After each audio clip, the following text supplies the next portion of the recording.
But the question is her or his heart really there? It really doesn't matter kung gaano katagal o gaano kaiksi. Doon mo may isip na huminto na lang, hindi ka na magpapaalam. So parang doon napapasok yung mga negative thoughts na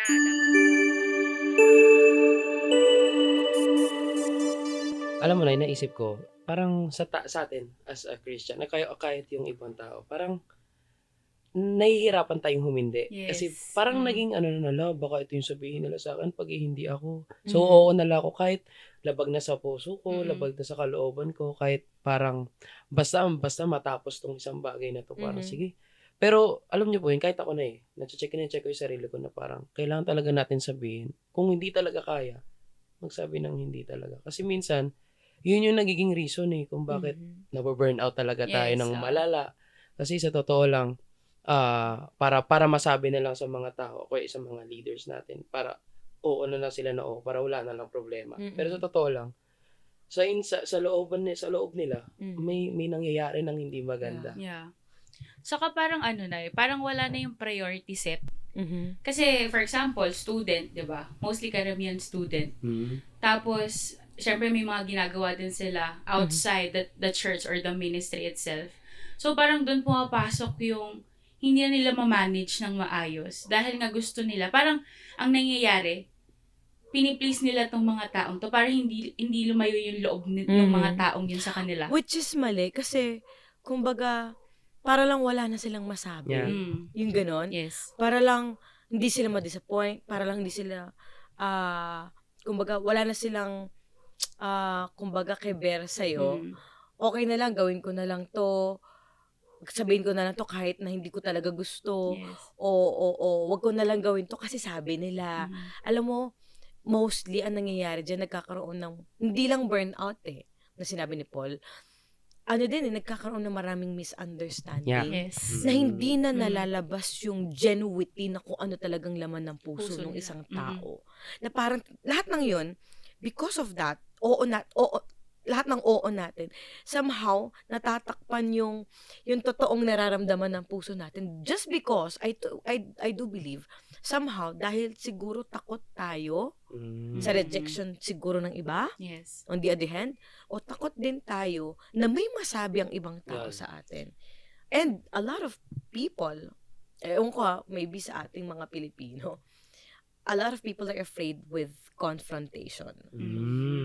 Ayaw nila ng yung parang iko-kompronta kita. Parang nasa isip natin lagi kapag kinompronta natin yung isang tao, May nagawa tayo. may mali. nagawang mali, Mm. or kumbaga parang masama loob mo, ma-offend, Yes. parang gano'n. Ayaw natin komprontahin yung isang tao kasi kumbaga natatakot tayo ma-offend siya o natatakot tayo na ma-offend tayo because of that. Yeah. No? But somehow, confrontation can actually be a healthy procedure, a healthy kind of part or of relationship para maayos yung dapat maayos, mailabas yung dapat mailabas, ma-vent out yung dapat ma-vent out.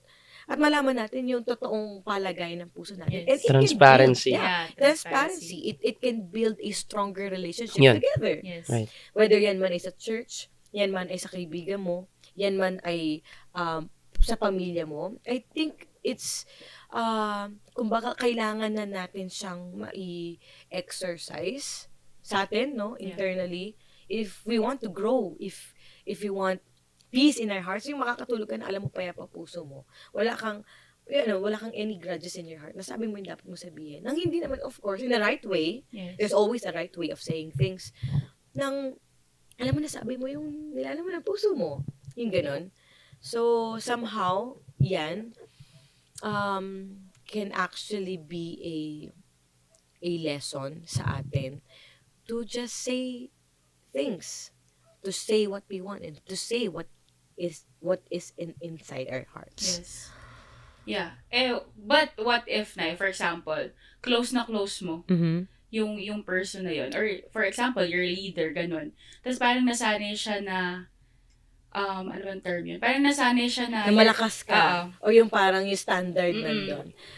Depende kasi yan Ako, nung sinabi mo na close, parang dapat nga, Mas kung close na maiintindihan close kayo, mas maiintindihan.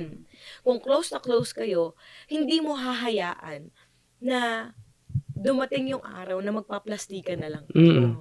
Because you're close Yeah. Parang marami na tayo nakita Open. ganyan, no? Open na yun. Parang orokan. Yung parang okay pa kaharap mo, para lang wala nang masabing, Yes. pangit. Ayaw mo makarinig ng pangit. Ayaw mo may masabing pangit sa kanya. Pero hindi naman talaga yun yung nasa loob ng puso mo. Gusto mo siyang mag-grow, pero hindi mo masabi sa kanya ng tama. Kaya maraming tao, sa totoo lang parang, ang daming relationship ngayon, parang nagiging kaplastikan. Kasi Yes. hindi natin masabi yung gusto nating sabihin Tunay. ng tama sa tao. Tapos ang gagawin natin, sasabihin natin sa iba. Ba? Iko-confront natin sa iba na wala namang kinalaman doon sa tao na yun, which is wrong.